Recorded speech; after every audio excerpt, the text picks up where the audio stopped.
I'm very pleased to be here, but what I have to say might be hard on your ears, so please bear with me and tolerate my belligerence. I have a slightly different message, conversation to have with you. When Ada first invited me to speak, I said to her, "You sure you want me to speak?" Because I'm not sure that I fall into that category of inspirational speakers, because most of them bore me to death.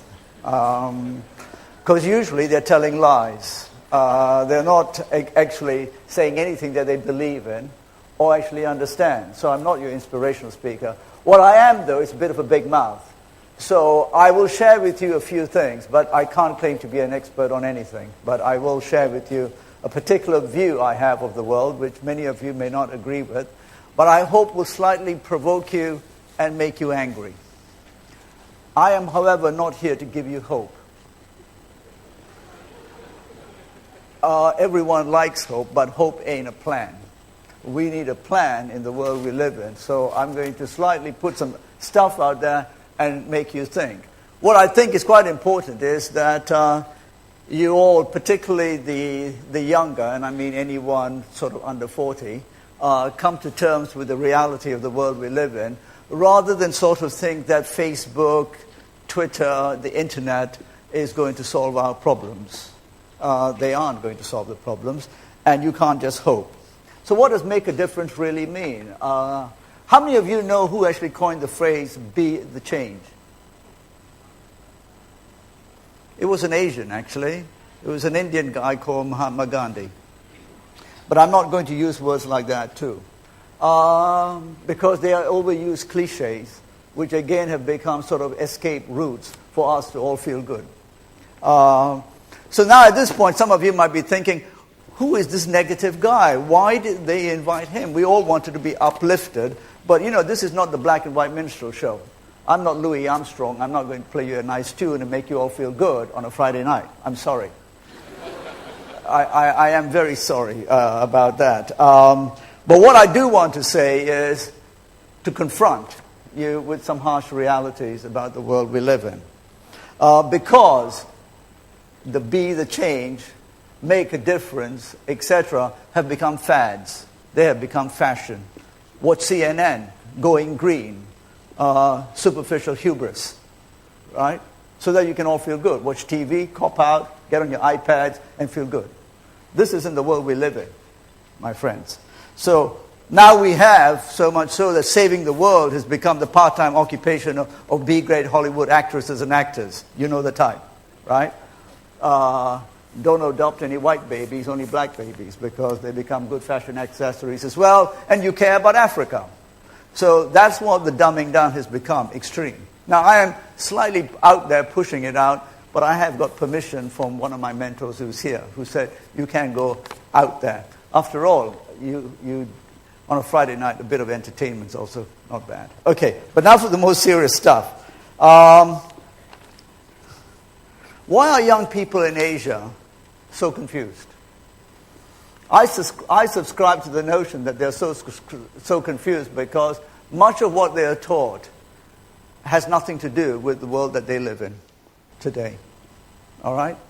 Intellectually subservient to a Western narrative, they have all adopted a narrative that has got nothing to do with the world that they witness, feel, and live in on a day-to-day basis. For MaD, I think, those of you here who are, I think it's called MaDs, right? The thing that you all need to start doing is to move beyond the veneer of superficiality and feeling good about I care, about really asking the hard questions about the times that we live in. And that needs a very, very important and honest inquiry. One of the greatest risks of our times today in business, in political arenas, is intellectual dishonesty.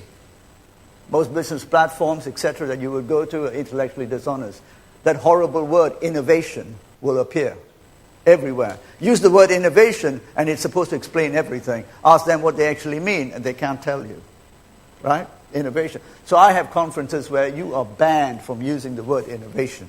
You cannot use the word. So language becomes important, and how we talk about these things become important. But intellectual honesty is the most important thing.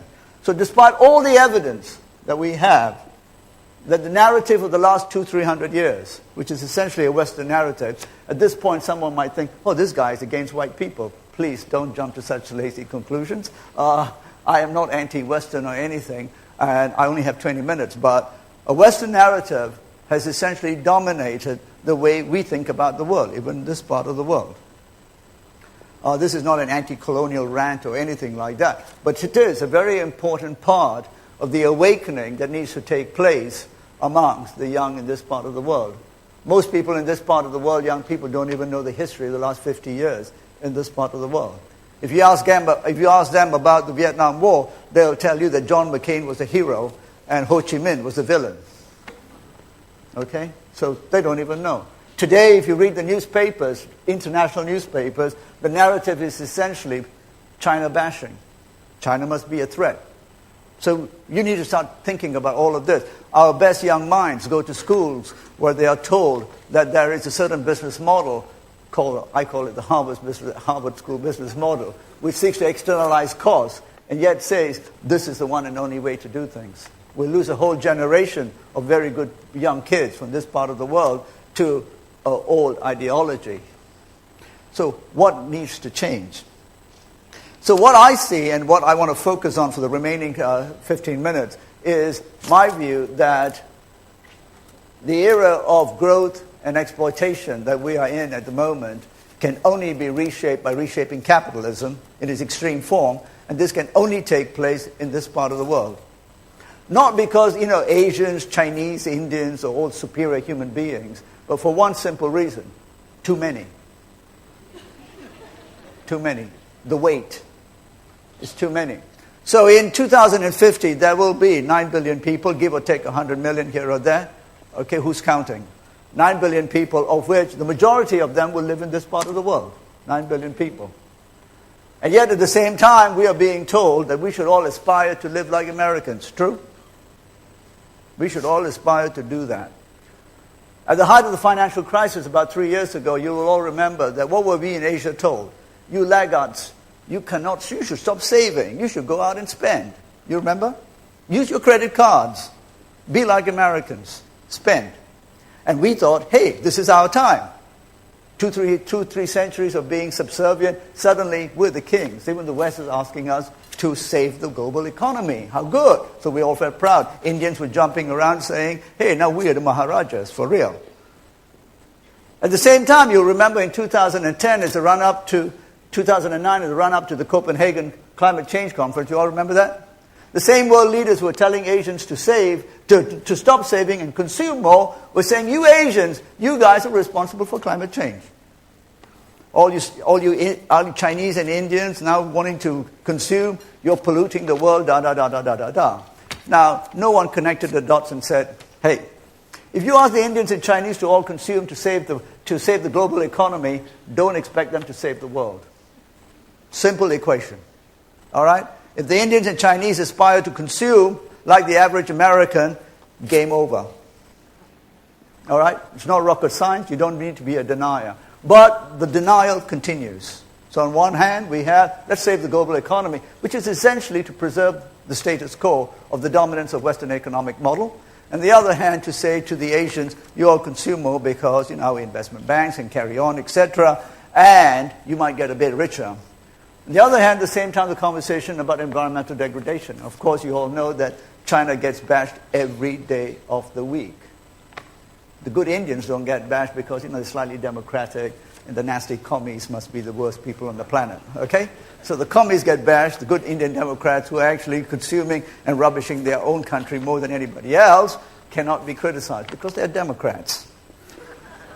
And, how can Democrats be wrong? So, what do we have? Absolute denial. And what are we told? That Asians must continue consuming. So I'll give you some examples of why we cannot go on this way. Let me take cars. Today there are about 800 million cars in the world. And in the West, the car populations are about 700 cars per 1,000 people. 750. China is already the world's largest car market in the world. Any Chinese want to guess how many cars per 1,000 people in China? About 150. Already the world's largest car market. India, car market, slow. How many cars in India per 1,000 people? About 50. Indians haven't even started driving. But the Indian government's got a good strategy to slow down car growth, which is bad roads. Okay? So I am told that this strategy was not developed by McKinsey. Okay? So they got bad roads. So now we're being told that, the Chinese and Indians will become the world's largest car market. This is great for the global economy, etc., because the car is the engine of growth. Okay. Now, if you know Chinese and Indians, and then you can lump in 250 million Indonesians, 50 million Vietnamese, and, soon we'll have the Burmese too having cars, God forbid.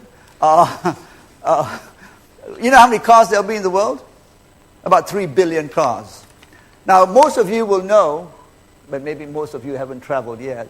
I hope the students are poor enough that they haven't traveled. But most of you will know that we in most Asian cities need more cars like I need a hole in my head. Or I need a tumor in my groin. We don't need more cars. But that's what we're told we should have, more cars. This cannot happen. But the fiction is that somehow we will have green technology. We will have innovation. That somehow we'll have zero-emission cars. Please, this is science fiction. Okay? Complete science fiction is Star Trek. It's Star Trek. Germany, most advanced automotive nation in the world. How many green cars? Less than 3,000. Ain't going to happen. Okay? Now let's take just other forms of consumption. Let's take chickens. Chickens. Today, 350 million Americans eat 9 billion chickens. Try and imagine that. Don't get nightmares. Not yet. Okay? 9 billion chickens. 3.5 billion Asians consume, 10 times the population, about 16 billion chickens. Now we're all told when we get richer, what do? You eat up the food chain, not down. If 5 billion Asians in 2050 start consuming meat like Americans, which is what we all aspire to, which is what the progress is supposed to be, guess how many chickens we'll be eating in 2050? 120 billion chickens. Now, I have no idea what that looks like. But I do get up at night sometimes thinking there's a bird god that will release all the birds on the same day. They would darken the sky. They would block out the sun. The aeroplanes would drop off from the sky. And, of course, they would poo on our heads. But this ain't going to happen. I mean, it sounds funny, but this isn't going to happen. But this is what we're told. So we are in total denial. What we do have, however, in this sort of broad basket of discussions about sustainability, that other horribly misused word, is that somehow we will innovate. That some genius out of Silicon Valley or Bangalore or Shanghai will innovate. That the oceans will never be empty because we will be able to have tuna bred in Petri dishes in laboratories. That we will have bioengineering. That VCs who will invest in companies. How nice. We will save the planet. We will make money. Everyone will be a billionaire. This is not going to happen. The truth is that billions of Asians will need to come to terms with the reality that they can't have it all. They cannot live like what they see on MTV. You know, the hood and then the crib. They can't have that all. A new reality that there have to be constraints. There will have to be limitations. The problem is that the best of our young go to the business schools around the world to teach them that there are no limits. That everything is possible because they are such bright sparks. And they can innovate with technology and, of course, free markets. And then lump it together with finance, voila, magic. All the world's problems are solved. All of us know this is a lie, yet the narrative continues to be perpetuated in the media, in forums like this, dare I say, at TED, all the holy grail places where people refuse to acknowledge that there are limits. Now, people like me then come along and they say, he must be angry, must be disillusioned, doesn't really understand. Well, actually, we do understand. And I'd like you all to understand. I'm not suggesting I have all the facts, right? Most of them, most of the time. But I am suggesting that you go out, especially the young people, and question the world that we have created and stop denying that the fact that limits will have to be imposed. So I like in the last 5 minutes to talk about, so how do we do this? First one is, of course, to stop being in denial, pretending that everything will be okay, just hoping for the best. I'm not suggesting you mustn't hope. A little bit of hope is good, but we got to have a plan. Okay, what will that plan look like? I think we'll have to revolve around 3 key things. The first one is that recognizing that we live in a planet with resource constraints. This is not an environmental jargon. I don't belong to Greenpeace, I don't eat granola for breakfast, and I don't smoke pot. So I'm not some hippie, right? This is a real discussion about the political economy that we will be confronted with. Now, when I say this, people say, typically, well, why should we in Asia make all these sacrifices and not those in Europe or in the West? The reason is quite simple. By 2050, the population of the West, including the United States, will be less than 10% of the world population. In a way, it becomes irrelevant. It's irrelevant, okay? So that's not to suggest I don't have good American friends and Danish friends, etc. I love them to death, okay? And if things get really serious, they can come and live with me. But what I mean is it's irrelevant what the political decisions are. The political decisions taken in this part of the world become the things that will shape the future of the 21st century. And the most important political decisions then will be around what do you have a right to? I believe, and this is where some people then, especially the Brahmins of the right wing, the Brahmins who easily want to launch a jihad against people like me, will get really excited. I believe that, car ownership, for instance, is not a human right. In fact, the ability to exercise that supposed human right to own a car creates a collective nightmare, which we have in most Asian cities. So the issue will be the role of institutions. Institutions will become important. Now, if any of you believe that in the 21st century, in the most crowded part of the planet, we can have a free-for-all, libertarian, utopian, Tea Party, Sarah Palin type of world, then dream on. But that is what we are being told. That is what supposedly freedom is. But we can't have that. Our freedoms will be different. I'll finish up by saying, therefore, we will need strong institutions. We will need rules. They will be almost draconian. That is inevitable. We are only denying the inevitable. We can either prepare for that future now by being smart, rather than believing the lies of free markets, democracy, and somehow all of that tied in with technology and innovation will create the future we want. Or we can say those things are important, but we will have to live within limits and decide what those rules are going to be. For instance, we can't all own a car. Car ownership will have to be restricted. But critical to that, therefore, will be the pricing of resources. Today, most of the resources you and I use are underpriced. Why? Extreme capitalism, as promoted through 2-3 centuries of Western sort of dominance of resources throughout the world, essentially underprices resources. The first attempt to underprice resources in a large scale was slaves. Natural resource, human resources were underpriced. That was slavery. That was the founding basis for much of capitalism 2-3 centuries ago.